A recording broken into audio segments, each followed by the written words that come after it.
Cricket only நேயர்களுக்கு வணக்கம். இப்போ அஸ்வின் பாத்தீங்கன்னா ஐபிஎல் இருந்து ரிட்டையர்மெண்ட் அனௌன்ஸ்மெண்ட் பண்றதா சொல்லியிருக்காரு. இத பத்தி தான் இப்போ இந்த இன்டர்வியூல நம்ம பட்டாபி சார் கிட்ட பேச போறோம். சார் பாத்தீங்களா அஸ்வின் சார் வந்துட்டு ஆமா பிரேக்கிங் நியூஸ் படிச்சேன். ட்விட்டர் அக்கௌண்ட்ல அங்க இங்க ஃபிளாஷ் ஆயினே இருந்தது.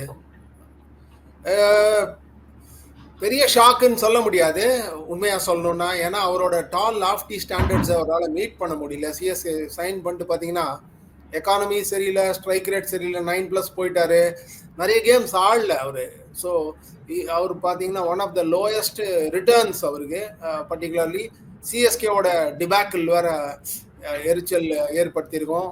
அதுக்கும் அப்பாற்பட்டு நம்ம ஏற்கனவே சொன்ன மாதிரி டால் லாஃப்டி ஸ்டாண்டர்ட்ஸ் அச்சீவ் பண்ணிட்டு அவரால் எமுலேட் பண்ண முடியல. வெளில வரப்போகிறேன், கிளாரிஃபிகேஷன் கேட்டேன் அப்படின்ற மாதிரி சொல்லியிருக்காரு. Maybe that news might have filtered out. Clarification இப்போ ஸ்டார்ட் ஆஃப் சீசன், இப்போ சென்னையில் புச்சி பாபு ஆடுறாங்க, அப்புறம் நாளைக்கு துலீப் டிராஃபி ஆரம்பிக்க போகுது, ஹியூஜ் சீசன், நியூ பிகினிங் அப்படின்ற மாதிரி போட்டிருக்காரு. So news might have percolated, அவருக்கு சொல்லியிருப்பாங்க இந்த மாதிரி. So you are not in the scheme of திங்ஸ்னு. ஸோ ஆக்ஷனில் வந்து மினி ஆக்ஷனில் ஒருவேளை அவர் யாரும் எடுக்கலன்னு வச்சுக்கோங்க, அது இன்னும் வந்து அவருக்கு டிசப்பாயிண்டிங்கா இன்னும் ஒரு நியூ ஃபவுண்ட் லோ மாதிரி ஆயிருக்கும் அவருக்கு.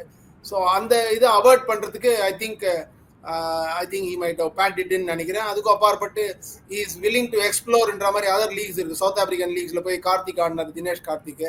அதே மாதிரி துபாயில் லீக் இருக்குது, கரீபியன் லீக் இருக்கு, பிக் பேஷ் இருக்குது, யூகேல 100 இருக்கு. ஸோ 1008 லீக் இருக்குது around the world. So Ashwin will be definitely in the swing of it. He'll be in huge demand. Plus all rounder, top of the order ல வந்து பேட்டிங்ல பேட்டியும் விடலாம், ஒரு பிஞ்ச் ஹிட்டர் மாதிரி அடிக்கலாம், ஸ்ட்ராட்டஜிஸ்ட், நல்ல டாக்டிஷியனு, ஒரு மென்டரும் பண்ணலாம், கோச் கம் பிளேயரா கூட இருக்கலாம், யாருக்கு தெரியும். ஸோ அவருக்கு நிறைய அவென்யூஸ் ஓப்பன் அப் ஆகுது. அதுக்கும் அப்பாற்பட்டு காமெண்ட்ரி மைக் எடுத்துட்டாருன்னா தமிழ்லயோ இங்கிலீஷ்லயோ he probably become one of the best commentators அப்படின்ற மாதிரி கூட he can aspire to. He'll learn the ropes obviously. அவருக்கு நிறைய யூடியூப் அந்த எக்ஸ்பீரியன்ஸ்லாம் இருக்குது. So multi faceted talent. என்ன விளையாடுறது நிறுத்துறதுன்றது வந்து அதை ரெப்ளிகேட்டே பண்ண முடியாது. நீங்கள் கிரேட்டஸ்ட் காமெண்டேட்டர் ஆகலாம், பெரிய ஃபிட்னஸ் ஃபேனட்டிக் ஆகலாம், என்ன வேணா ஆகலாம். மற்ற ஏரியாஸில் கம்பேர் பண்ணணும்னு பார்த்தீங்கன்னா விளையாடுற சந்தோஷன்றது வந்து அது ரெப்ளிகேட்டே பண்ண முடியாது. அந்த ட்ரெஸ்ஸிங் ரூம் அட்மாஸ்பியரு, அந்த கிண்டல் கேலி, அந்த டீம்மேட்ஸோட அந்த பேண்டரிங்கு, அந்த கெமராட்ரி அப்படின்றான் பாருங்க, அந்த ட்ரெஸ்ஸிங் ரூம்ல அந்த ஃபீலிங்கு, கோச்சில் போகிறது, பஸ்ல போகிறது. ஸோ அந்த அதெல்லாம் தான் ரியல் பாண்டிங். ஆக்சுவல் பர்ஃபார்மன்சஸ் வந்து நிட்டிகிரிட்டி வந்து எல்லாருக்கும் மறந்துடும், பர்டிகுலர்லி பிளேயர்ஸ்க்கு மறந்துடும். ஓகே, இந்த ப்ரெஸ் ஆஃப் பட்டன்ல இப்போ லட்ச சைட் இருக்கு, எல்லாம் கண்டுபிடிக்கலாம், தவிர ஆக்சுவல் பர்ஃபார்மன்சஸ் மறந்துடும். இந்த மாதிரி நான் சொன்ன இந்த அப்ட்ராக்ட் விஷயம் பாருங்க, இந்த பாண்டிங், டீம்மேட்ஸோட இருக்கிற அந்த கேமராட்ரி, அதெல்லாம் தான் மோஸ்ட் இம்பார்ட்டன்ட். அதெல்லாம் தான் அவர் I think he'll begin to மிஸ்ன்னு நினைக்கிறேன். அஃப்கோர்ஸ் நான் சொன்ன மாதிரி again is going to be back in the swing. So அதுக்கு இன்னும் கொஞ்சம் டைம் இருக்குதுன்னு நினைக்கிறேன். எப்படி ஆல் ஓவர் த வேர்ல்டு ஆட போறார் லீக்ஸ்ன்னு நினைக்கிறேன். ஸோ அந்த டால் ஸ்டாண்டர்டை அவரால் கீப் அப் பண்ண முடியல, கிளாரிஃபிகேஷன் வந்திருக்கும். ஸோ இதுதான் இந்த நட்ஷெல் நான் நினைக்கிறேன். இப்போ சமீபத்துல, அதாவது இந்த ஜெனரேஷன்ல எடுத்து வச்சு பார்க்கும்போது நிறைய தமிழ் பிளேயர்ஸ், அதாவது தமிழோட சார்ந்த பிளேயர்ஸ் வந்துட்டு ஒரு இன்டர்நேஷனல் லெவலுக்கு போயிட்டு இருக்காங்க அடுத்தடுத்து. அப்படிங்கும்போது அந்த பீரியட்ல ஒரு அன்கேப்டு பிளேயரா சிஎஸ்கேக்கு உள்ள வந்து தன்னுடைய முழு எபிலிட்டியும் காட்டி, அதாவது ஸ்பின் மூலமா அவர் இந்த இன்னைக்கு லெஜண்ட்ஸ் அப்படிங்கிற ஒரு இடத்துக்கு வந்திருக்காரு. அதை நீங்க எப்படி சார் பாக்குறீங்க? அவருடைய ஸ்டார்டிங் டைம் அவர் க்ரோத், கெரியர் க்ரோத் நம்ம க்ளோஸாக ஃபாலோ பண்ணிட்டு இருக்கோம். 9ல சவுத் ஆப்பிரிக்காவில் கண்டக்ட் பண்ணாங்க எலெக்ஷனோட கோயின்சைட் ஆச்சு ஐபிஎல்ல. அப்போ 2-3 கேம் கட்சிது. அதுக்கப்புறம் பார்த்தீங்கன்னா அதுக்கு முன்னாடி 1 or 2 சீசன்ஸ் முன்னாடி தான் ரஞ்சி டிராஃபி டெபியூ பண்ணாரு. முரளி விஜய் மாதிரியே 6-7ல பண்ணாரு. அப்புறம் இன்ஜுரி இருந்தது. அப்போவே பார்த்தீங்கன்னா ஒரு நியோ ஸ்போர்ட்ஸ்னு அவங்க ரைட் ஹோல்டர்ஸ் ஆனார் ரைட்ஸ். அப்போ ஒரு இன்டர்வியூல வந்து ரொம்ப ஆர்டிகுலேட்டா, ஸ்மார்ட்டா, ஆஸ்பிரேஷனலா பேசியிருப்பாரு, ஒரு வாக் த டாக் மாதிரி ஒரு சாட் ஷோலே. ஸோ அப்பவே வந்து அவரோட லீடர்ஷிப் எபிலிட்டிஸ், அந்த ஆர்டிகுலேஷன், அந்த பிளானிங், அந்த விஷன், அதுக்கு அப்பாற்பட்டு மோஸ்ட் இம்பார்ட்டன்ட்லி வாக்கிங் த டாக்ன்ற மாதிரி அவர் என்னென்ன பேசினாரோ அதை செயல்லையும் பண்ணி காமிச்சார். அந்த கிறிஸ் கேல வந்து ஹி ஹேட் இஸ் நம்பர். அப்புறம் 10-11ல நம்ம வின் பண்ணோம் அந்த சமயத்தில். அதுக்கும் அப்பாற்பட்டு சாம்பியன்ஸில் நல்லா போட்டது. இந்தியன் டீமுக்கு அவரை ஃபாஸ்ட் ட்ராக் பண்ணாங்க. தோனி வந்து க்ரூம் பண்ணி நரிஷ் பண்ணி அவரை க்ளோஸ் குவார்ட்டர்ஸில் பார்த்து அஸ்வின் அவர் ஹை எஸ்டீமில் வச்சிருந்தாரு. ஹர்பஜன் சிங் ஃபேட் ஆச்சு, அவர் ஷூஸை நல்லா ஃபீல் பண்ணிட்டு 15 டூர் நினைக்கிறேன், 14-15 அந்த சமயத்தில் தான் ஐ திங்க் ஆஸ்திரேலியா போர்ச்சை தான் ஹி ரீஇன்வென்டட் ஹிம்செல்ஃப்னு சொல்லலாம். அந்த வேர்ல்ட் கப்பில் பெருசாக சான்ஸ் கிடைக்கலனாலும் 15ல போனார். அந்த ஸ்டோர் தான் அவருக்கு வைட்டலாக போயிட்டு அந்த ட்வின் டோர்ஸ்ன்னு சொல்லலாம். 15ல ஐ திங்க் கரீபியனும் ஸ்ரீலங்காவும் பேக் டு பேக் டோர்ஸ்ல even man of the series நினைக்கிறேன். அதுல பேட்டிங்லயும் எபிலிட்டிஸ்லயும் ப்ரூவ் பண்ணி காமிச்சாரு. ஹோம் சீரீஸ்ல அப்கோர்ஸ் அது முன்னாடியே நல்லா ஆடிருக்காரு 13ல வெஸ்ட் இண்டீஸோட.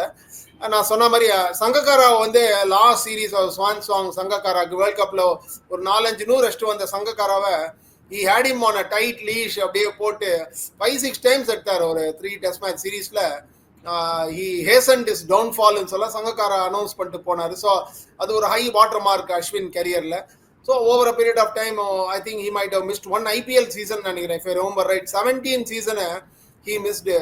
அப்பதான் வாஷிங்டனுக்கு அந்த சான்ஸ் கிடைச்சிது, ரைசிங் பூனேக்கு அந்த சான்ஸ் கிடைச்சிது. அதுக்கப்புறம் பஞ்சாப் 2 வருஷம் லீட் பண்ணாரு. நார்த்ல வெரி மச் ராஜஸ்தான் ஆடி இருக்காரு, பஞ்சாப் ஆடி இருக்காரு, டெல்லி ஆடினாரு. ஸோ டெல்லியில ஆடிச்சா அந்த அளவுக்கு அவருக்கு ஒரு மாதிரி ஃப்ராக்சர்டா இருந்ததுன்னு சொல்லலாம் ரிலேஷன்ஷிப். அப்பதான் அந்த மன்கட் ரன் அவுட் அது இதெல்லாம் பண்ணி கொஞ்சம் அந்த சர்ச்சை இருந்தது. நார்த்ல வெரி மச் எல்லாம் ஆடினாரு, ரைசிங் பூனேக்கு ஆடி இருக்காரு, அதுக்கப்புறம் சிஎஸ்கே ஆடி இருக்காரு. அப்போ லேட்லி இப்போ சிஎஸ்கேக்கு வந்ததுக்கு அப்புறம் very much he might have been probably போரும் enough is enough. there are other avenues to explore.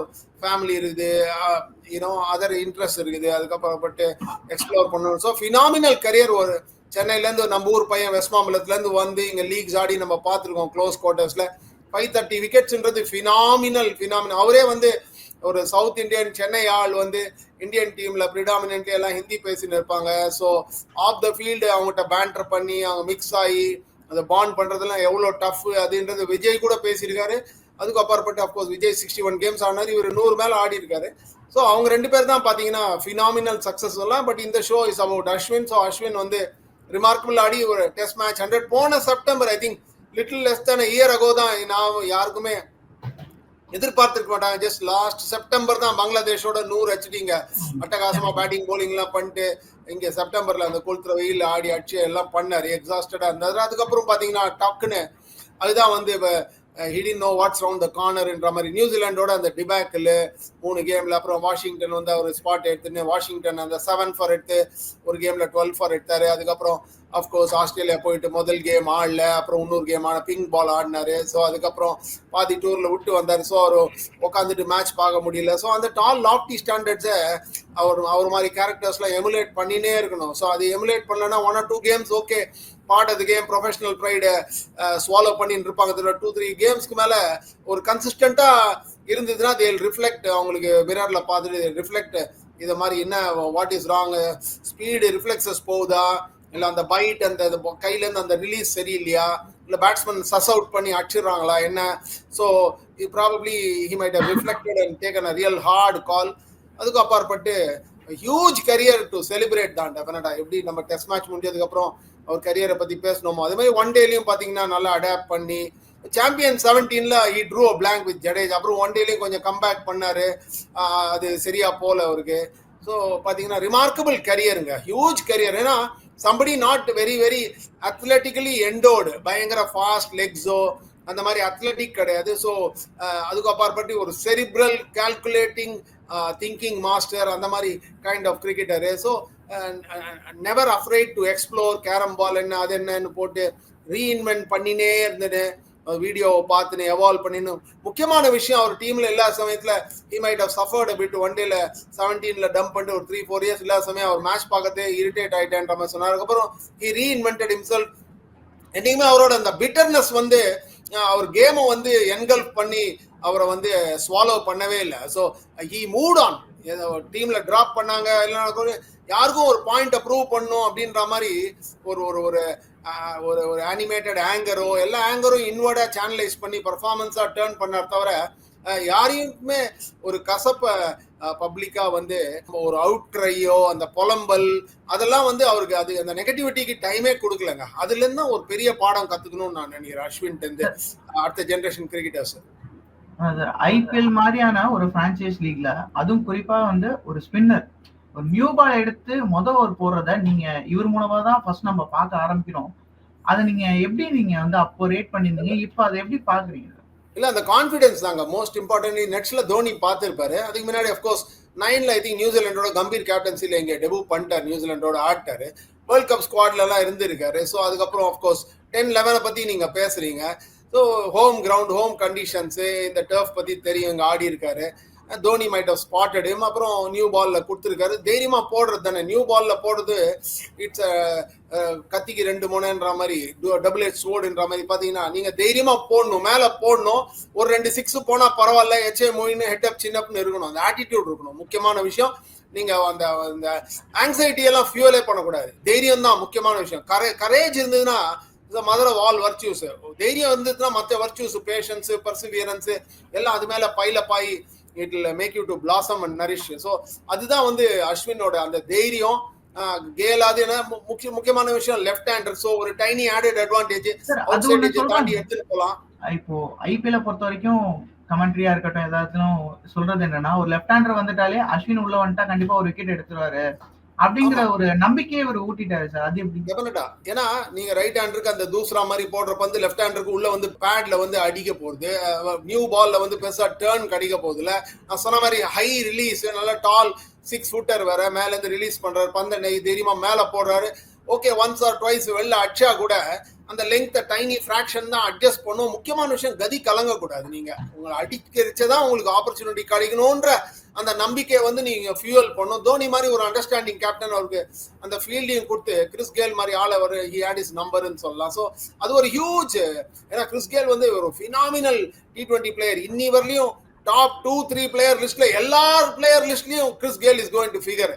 அந்த மாதிரி ஒரு T20 பிளேயரை அப்படியே ஷூலேஸ் ரெண்டையும் கட்டி வச்ச மாதிரி அப்படியே crease bound and tied and ஒரு மாதிரி பாத்தீங்கன்னா அவர் ஹி ஹேட் இஸ் நம்பர்னு சொல்லலாம். சோ குவாலிஃபயர் ஒன்லி விக்கெட் எடுப்பாரு, ஃபைனல்ஸ்ல விக்கெட் எடுப்பாரு. கரெக்ட். ஸோ அதுதான் அந்த ரிமார்க்கபிள் இது. அதுக்கப்புறம் he never stopped growing. பார்த்தீங்கன்னா பேட்டிங்லேயும் ஆடி, so he was always involved. முக்கியமான விஷயம், நார்மலாக பார்த்தீங்கன்னா டெஸ்ட் மேட்ச் பவுலர் வந்து சக்ஸஸ் என்ஜாய் பண்ணிட்டு T20ல அதை வந்து ஃபாலோ பண்ணுவாங்க அந்த ஃபுட் ஸ்டெப்ஸை. இவர் பார்த்தீங்கன்னா T20ல நல்லா போட்டு லாங்கர் ஃபார்மேட்லையும் நிறைய ஆடி ஒரு ஆவிட் ஸ்டூடெண்ட். இங்கே வந்தேன்னா ஒரு 2 நாள் 3 நாள் 4 நாள் 5 நாள் கிடைக்கிறதுனா கூட நல்ல ஒரு கேம் ஆடுறது, இங்கே நெட்ஸ் போடுறது பசங்களோட. So is such a keen student of the game இங்கே அபவ் ஆல். ஸோ அதுதான் அவரோட ஹியூஜ் அந்த courage, being a student of the game. ஒரு பிட்டர்னஸ் இல்லை. அதே மாதிரி கீப் மூவிங் ஃபார்வர்டு. வீடியோஸை பார்த்து never satisfied, happy but not சாட்டிஸ்ஃபைடுன்ற மாதிரி கேரக்டர். ஸோ என்ன கற்றுக்கணும், எப்படி இன்வென்ட் பண்ணணும், ரீஇன்வென்ட் பண்ணணும், அந்த மாதிரி வந்து he wanted to evolve. அது ரொம்ப ஒரு வைட்டல் கேரக்டரிஸ்டிக் ஒரு ஸ்போர்ட்ஸ்மேனுக்கும். அதுக்கு அப்பாற்பட்டு அவர் ஃபிட்னஸ்லையும் அந்த டயட் அது இதையும் முடிஞ்ச அளவுக்கு மெனக்கெட்டு, ஸோ அதுலேயும் ஒரு எஃபர்ட் எடுத்து எந்த அளவுக்கு ஒரு ஆளை ஃபிட்டாக மெயின்டைன் பண்ண முடியும், ஸ்ட்ரெச்சிங்கோ பெண்டிங்கோ அது இதையும் பண்ணிக்கின்னு. ஸோ பெருசாக ஒன்றும் இன்ஜுரினால மேட்சஸும் மிஸ் பண்ணல பாருங்க அவர் அஸ்வின். ஓகே, ஒரு சீசன் நான் சொன்ன மாதிரி ப்ராப்ளி ஷோல்டர்னால ப்ராப்ளி மிஸ் 17 சீசன் நினைக்கிறேன். அதுக்கு அப்பாற்பட்டு பார்த்தீங்கன்னா ஒன்றும் பிரமாதமாக மிஸ் பண்ணல. 16ல ஐ திங்க் பூனே ஆனார், 17ல திருப்பியும் he couldn't come back. அப்போ தான் வாஷிங்டனுக்கு சான்ஸ் கிடச்சிது. ஸோ அந்த கான்டெக்ட்ல பார்த்தீங்கன்னா ஒரு லாஞ்சிவிட்டி இருக்குது.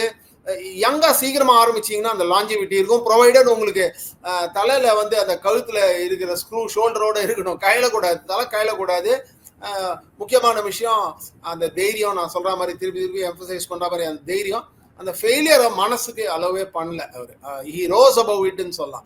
குவாலிட்டி பிளேயர், பட் ஒரு ஹைல போயிருக்கலாமோன்ற எதிர்பார்த்திருப்பாங்க. பட் அகைன் ஏஜ் வந்து இட் வெயிட்ஸ் ஃபார் நோபடி இல்லையா. You seen so many stalwarts come and go. That's the brutal nature of the game. ஒரு ஷெல்ஃப் லைஃப் இருக்குது. ஓகே, T20 லீக்ஸ்னா ஆட போறாருன்னு நினைக்கிறேன் டெஃபினட்டா. ஆரம்பிக்கும் போது T20ல ஒரு கலக்கி எல்லாருக்குமே வந்துட்டு ஒரு ஆச்சரியத்தை ஏற்படுத்தினாரு. கண்டிப்பா T20ல இவரை நிறைய மிஸ் பண்ண முடியாது அப்படின்னு பார்த்தோம். பட் தன்னை போக போக லாங்கர் ஃபார்மேட்டுக்கு அப்படியே மாத்திக்கிட்டாரு. பட் அந்த T20ல அவருக்கான அந்த ஃபாலுங்கிறது எப்படி வந்திருக்கும்னு நீங்க நினைக்கிறீங்க? அதான் வந்து பாத்தீங்கன்னா over period of time video analyst பேட்ஸ்மேனும் ஸ்டடி பண்றாங்க இல்லையா. பர்டிகுலர்லி ஆஃப் ஸ்பின்னருக்கு வந்து அதனால தான் அந்த தூசரா அந்த கேரம் பால்லாம் அவர் இன்வென்ட் பண்ணது ரொம்ப ஹேண்டியா இருந்தது. அவரோட ஆர்சனலுக்கு அது ரொம்ப ஹேண்டியா இருந்ததுன்னு. ஒன் டைமென்ஷனா வெறும் ஆஃப் ஸ்பின் போட்டிங்கன்னா உங்களுக்கு லைனை பிக் பண்ணி கீழ்ச்சிடுவான். பர்டிகுலர்லி அந்த ஒயிட் ரிச் லேக்கர்ட் பால்ல உங்களுக்கு பெருசா பந்து டேர்ன் கிடைக்காது. டீம் என்ன சர்ஃபேஸ்லாம் கிரானைட் ஆகிட்டு மொழிகி வச்சிருக்காங்க, பெருசாக உங்களுக்கு சப்போர்ட். காத்துல தான் நீங்க ஸ்பின்ல தான் நீங்க வந்து பேட்ஸ்மேனை டிஃபீட் பண்ணும். ஸோ அதுதான் அந்த கேரம் அதெல்லாம் ஹேண்டியா இருந்தது. அப்போ ஓவர் பீரியட் ஆஃப் டைம் உங்களுக்கும் கை ஃபிங்கர்ஸ் இருக்கிற ஸ்ட்ரென்த், ஆர்ம் அந்த ஸ்ட்ரென்த் எல்லாம் வேர் டவுன் ஆயிடும். ஓவர் பீரியட் ஆஃப் டைம் இவ்வளோ லட்சக்கணக்கில் ஓவர் போட்டுனே இருக்கீங்கன்னா அந்த அந்த அந்த அந்த ஸ்பைட் இருக்கும், அந்த ஃபிஸ்ன்றான் பாருங்க, அந்த நிப்பு அதெல்லாம் கொஞ்சம் ஸ்லோவா ப்ராக்ரஸிவா உங்களுக்கு கம்மியாயிடும். ஏஜ் ஆக அந்த ஃபிஸ் போயிடும். அதுக்கு அப்பாற்பட்டு இந்த காலத்து மாடர்ன் டே பேட்ஸ்மேனோட ஹெவி பேட்ஸ் மிஸ்ஸிட்டே போய் வெளில ஊது. ஸோ அவனும் வீடியோ ஸ்டடி பண்றான், டைனி ஆல்ட்ரேஷன் பண்ணி லைனை பிக் பண்ணி, so hands through the line of the ball அடி நடிச்சு, ஸோ அவர் ஆன் அ பேட் டே ரொம்ப வேர்ஸ் ஆகிடுறது. அதான் லாஸ்ட் சீசன் நம்ம பார்த்தோம். ஸ்ட்ரைக் ரேட் இல்லை, மிடில் ஓவர்ஸில் போட்டார், கண்ட்ரோலும் பண்ண முடியல, விக்கெட் எடுக்க முடியல. பவர் பிளேல எப்படி செலிப்ரேட்டட் அஸ்வினை நம்ம ஷூலேஸை கட்டி போட்ட மாதிரி கிறிஸ் கேலை கட்டி போட்டாரோ, அவர் 10, 11, 12, 13 இயர்ஸ்க்கு அப்புறம் பார்த்தீங்கன்னா இது 24 சீசன்ல ஒண்ணுமே பண்ண முடியலையே. ஸோ பவர் பிளேல விக்கெட் எடுக்க முடியல. So plus lack of active match practice வேற, அதுவும் ரொம்ப ரொம்ப இம்பார்ட்டன்ட். நீங்க ரெகுலரா ஆடினேவும் இருக்கணும், ரெஸ்ட்டும் பண்ணும், ரிகவர் பண்ணும், ரீஇன்வென்ட்டும் பண்ணும். ஸோ அஸ்வின் வந்து நான் நினைக்கிறேன் மேக்ஸிமைஸ் தான் பண்ணிட்டாருங்க. அவரோட டேலண்ட்டை வந்து அட்டகாசமா ஸ்ட்ராட்டஜிக்கா நல்ல கூல் திங்கர் ஆஃப் த கேமா இருந்து ஸ்டூடெண்டா இருந்து நல்லா மேக்ஸிமைஸ் தான் பண்ணிட்டார். So 530 wickets it's lot of விக்கெட்ஸுங்க. It's phenomenal number, just next only to Anil Kumble. So huge amount of work load over period of time. So நான் சொன்ன மாதிரி ஒரு ஷெல்ஃப் லைஃப் இருக்குது. ஸோ அதோட விக்டிம் தான் அவர். So career to be celebrated தான் தவிர nothing to be disappointed about. Okay sir, இவ்வளவு நேரம் உங்களுடைய கருத்துக்களை பகிர்ந்ததுக்கு மிக்க நன்றி சார். தேங்க்யூ சந்தோஷ்.